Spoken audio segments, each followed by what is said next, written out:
បាទខ្ញុំបាទពិសិដ្ឋ9ម្ដងក៏រំជម្រាបសួរពុកម៉ែបងប្អូនសាជាថ្មីម្ដងទៀតបាទនៅថ្ងៃនេះដែរខ្ញុំបានកាត់បានរថយន្តថ្មីមួយគ្រឿងទៀតហើយបាទសម្រាប់ពុកម៉ែបងប្អូនស្រឡាញ់ប្រភេទ Highlander ឆ្នាំ01 4ម៉ា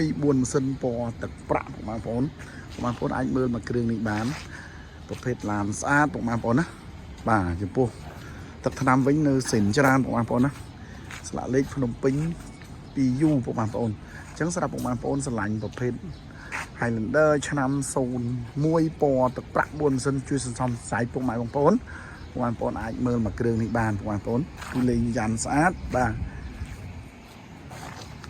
ក្រុមមេមួយជុំឈ្នន់រួចបាទឈ្នន់រួចក្រុមមេរួចពុកម៉ែបងប្អូនបាទអញ្ចឹងចំពោះជាគៀងគុជវិញលើក្រោមតែម្ដងពុកម៉ែបងប្អូនណាជាគុជមានទាំងលើនិងទាំងក្រោមបាទសម្រាប់ពុកម៉ែបងប្អូន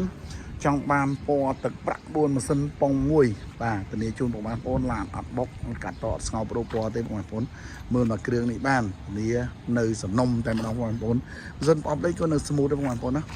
បានយើងរៀបចំរួចហើយសម្រាប់ពុកម៉ែបងប្អូនចង់បានយកទៅប្រើប្រាស់លក្ខណៈគ្រួសារពុកម៉ែបងប្អូនអាចមកមើលផ្ទាល់បានទីតាំងយើងនៅភ្នំពេញបាទអញ្ចឹងសម្រាប់ពុកម៉ែបងប្អូនចាប់អារម្មណ៍ពុកម៉ែបងប្អូន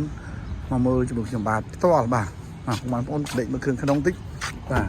ជាប្រភេទអីចុចពុកម៉ែបងប្អូនណាហើយកម្រាលជើង VIP រួចបាទចំពោះនេះឆ្នាំ01ប៉ុន្តែយើងឡើងស្នូករួចហើយគឺស្នូក04អញ្ចឹង01 02 03គឺដូចតែគ្នាទេរៀងតែខុសតែស្នូកកណ្ដាលហ្នឹង01អត់មានស្នូកបាទតែចំពោះមួយគ្រឿងនេះគឺយើងឡើងរួចហើយអញ្ចឹងដូចតែ02 03 04ដែរទេខុសតែរៀងខុសតែស្តុបទេហើយជាគៀងទេប្រភេទ04បាទសម្រាប់បងប្អូនចាប់អារម្មណ៍បងប្អូនអាចមើលផ្ទាល់បានព្រោះទីតាំងយើងនៅភ្នំពេញឥឡូវបងប្អូនក្លេកបាត់ក្រោមបន្តិចហើយបាល់ក្រោមថ្មីបងប្អូនណានេះជូនបងប្អូនអត់ជ្រេះអត់មានប្រវត្តិធ្វើជ្រេះបងប្អូនថ្មីអញ្ចឹងសម្រាប់បងប្អូនចង់បានបងប្អូនអាចមកមើលផ្ទាល់បានទីតាំងយើងនៅភ្នំពេញណាបាទតម្លៃវា10000ជាងតិចទេ